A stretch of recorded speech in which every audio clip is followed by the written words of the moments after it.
Alright. What is going on, everybody? Captain Namco here. We're going to do a quick episode of Captain Namco versus Super Mini. Now, this one is just going to be straight up claw video.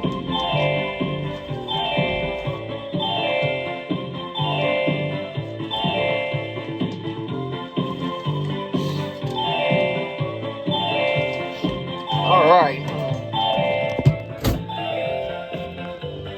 Here we are. Let's go for this red panda here. Yeah, I see a claw opening, but that's okay. I'm not worried about it just for this video.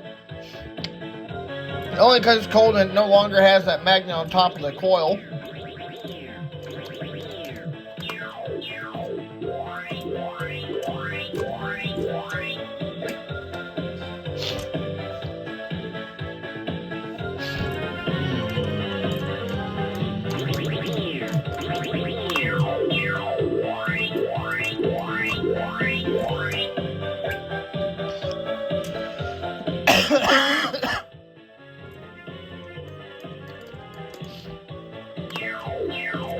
There we go, good grab.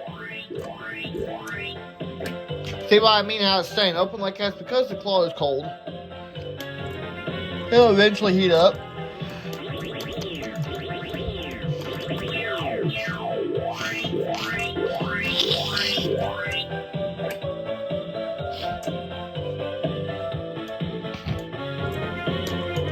Go for one of these little guys right here. Nope.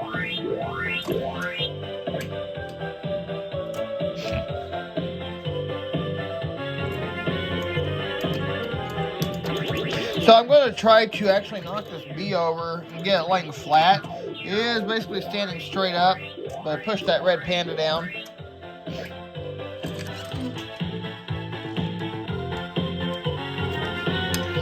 Now,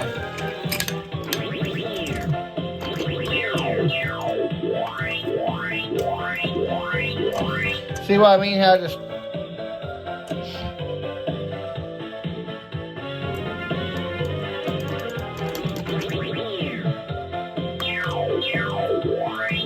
obviously my claw is not warm. I'll show you. Let's open the window here. Pretty soon, hopefully that claw will start. Let's go for Mr. Cobra here. Okay, good grab. See, you'll notice how the claw is opening slowly. The Neon World used to do that.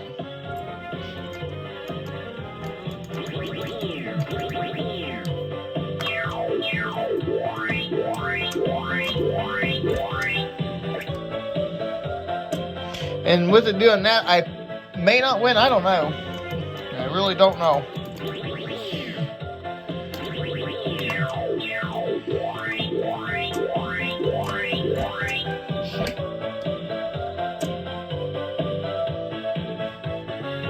Whoa.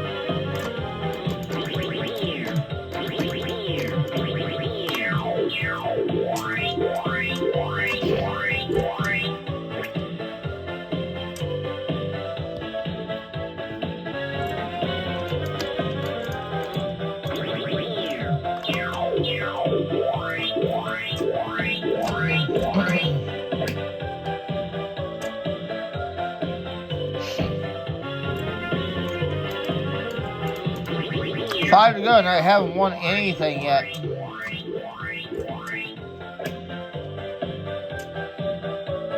Man.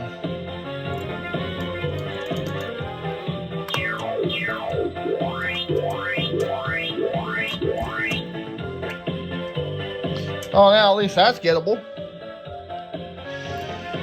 Okay. So that actually changes the game here. That changed the game right there.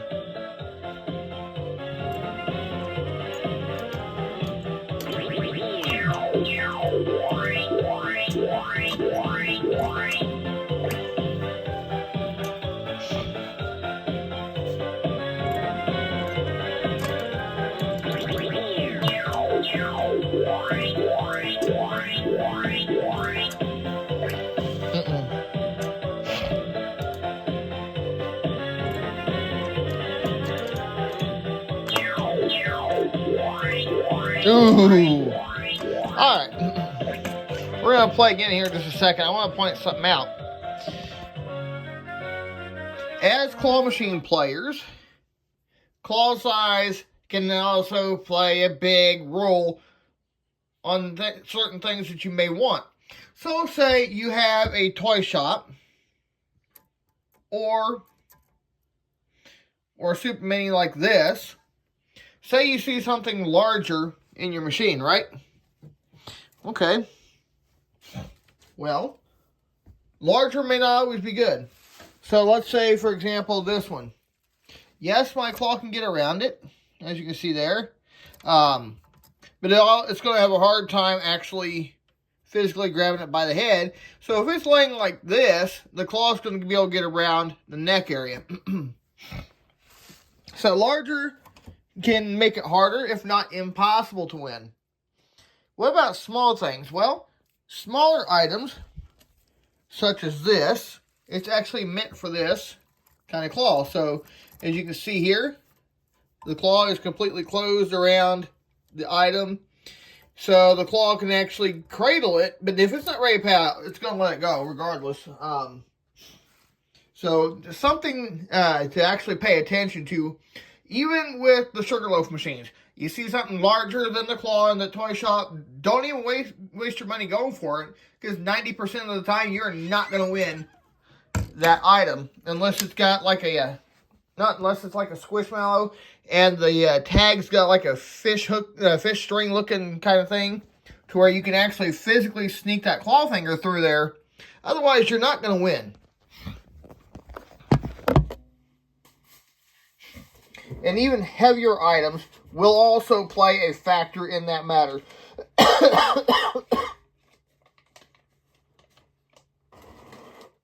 5, 10, 15, 20. Okay. So again, claw size is a huge role playing in any claw machine. So like this red panda, for example, my claw is still cold. It's obviously a perfect size. So essentially, you would think, okay, you see something like that, you can see that claw is physically able to get around it, like that. That's the kind of stuff that you want to go for, my friends. That is the key thing to know. And it doesn't matter if it's a Super Mini or a Namco fire truck or a toy shop or a toy soldier. Claw size matters in every claw machine you can think is possible. So things like that. The claw can easily get around them because it's smaller, yes, but not necessarily lighter.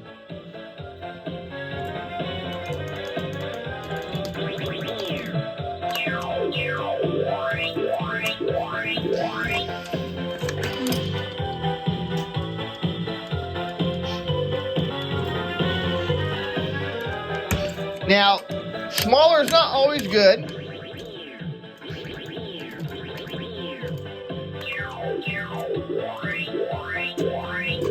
Not always, okay?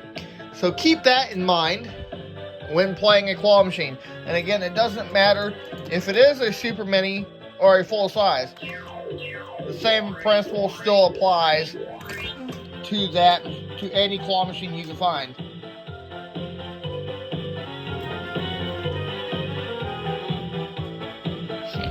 So let's go for this. So I moved it just for the purpose of this video to kind of get my point across. Things like that. It's smaller, so theoretically you think the claw should be able to get around it, right? Okay, let's find out. Yes, the claw can get around it, but it doesn't mean it's going to hang on to it either. Because claw machines nowadays run on set payout rates.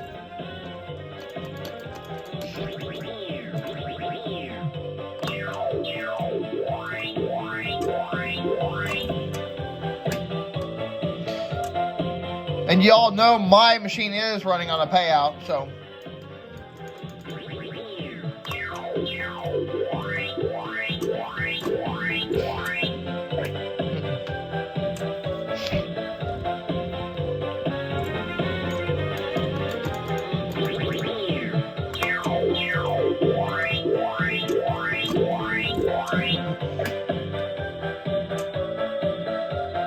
Now you'll notice every time I go for something, the claw releases, right? That is because the claw is not due to pay out, okay? So again, this is something I find very crucial to pay attention to.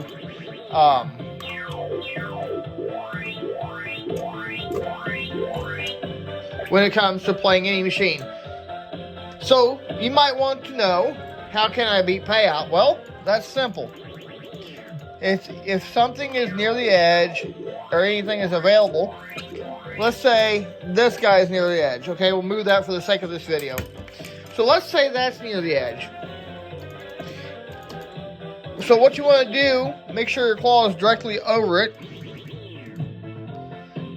Now, any claw machine with a set payout, it's always best to play near the prize chute if at all possible.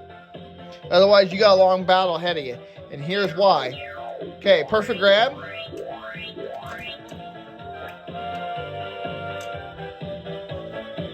And as you've seen there, I was able to beat payout because it was near the edge.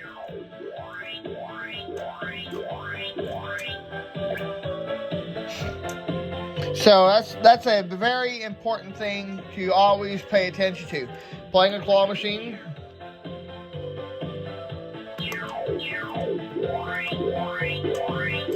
Playing a claw machine is something that you need to understand. You know, some may be skill based. Others,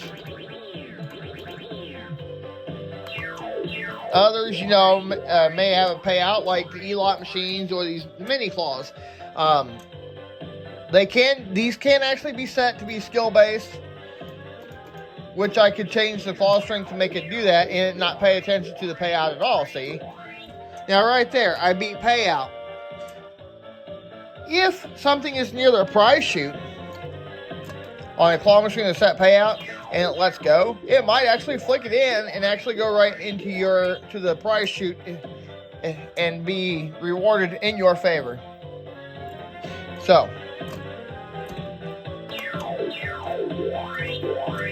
with that said, everybody, thanks for watching. And before I go, I just want to remind you guys that Jesus loves you and God bless.